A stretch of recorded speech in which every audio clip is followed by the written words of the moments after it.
According to a new analysis by ABC News, Donald Trump has spent slightly more than 22% of his time in office at a golf course.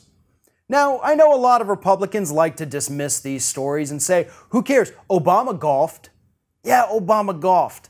But Obama didn't spend nearly 25% of his entire presidency golfing. Obama didn't spend 37 out of 170 of his first days in office on a golf course. Donald Trump has. Furthermore, Donald Trump and other Republicans, including those at Fox News, love to make a big deal about the fact that President Obama went golfing. Didn't matter what was going on in the world. If Obama went golfing at some point, even after working for a month, they treated it as if he suddenly somehow committed treason against the United States. Donald Trump, on the other hand, just goes golfing whenever the hell he feels like it, as if he has nothing better to do in the world. And that's why these stories actually do matter, folks. 22% of his presidency has been spent on a golf course. Do you think he's out there talking policy?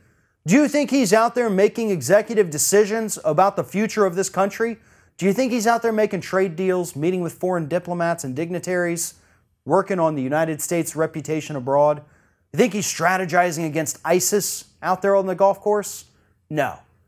Donald Trump himself, during the campaign, admitted that if he ever won the presidency, he would probably never see his golf courses again because he would be busy, quote, in the White House working my ass off. That is what the president said before he became the president. Just another promise that Donald Trump refused to keep. Now, he could have kept it. He could have stayed away. He could have not been a lazy piece of crap, but he decided he wanted to play. Well, let me explain something to you, Mr. Trump. If you don't want to be president, you can stop, okay? It's not like you're a struggling father trying to feed your children and you're like, well, I hate my job, but I have to have it because I have to provide for them. No. You chose this job. You chose to run for it and dedicate a couple years of your life towards running for it, and now you don't want it. You don't want to do any of the work that comes along with it.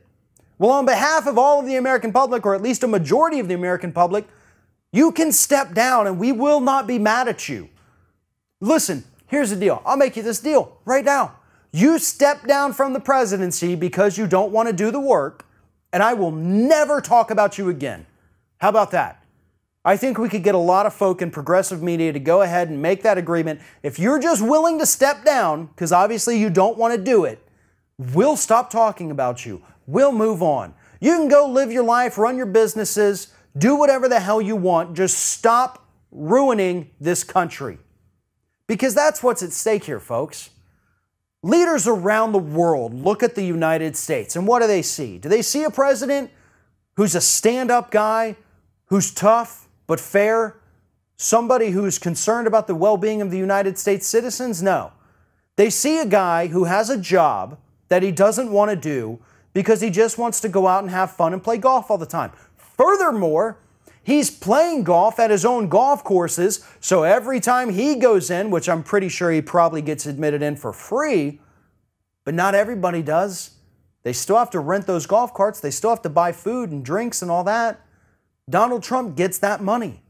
So not only is he not doing work, he's using our tax dollars because that's what pays for everything the president does, and he's getting that money back in return because he owns those golf courses. There is nothing about this story that should make you happy. Even if you're a hardcore Donald Trump supporter, you're the ones getting screwed over the hardest on this because his budget cuts, the Republican budget cuts, are going to hurt your states the worst. And meanwhile, the tax dollars you are paying are going to allow the president to play more golf. How do you feel about that? You still support him? Is that making America great again?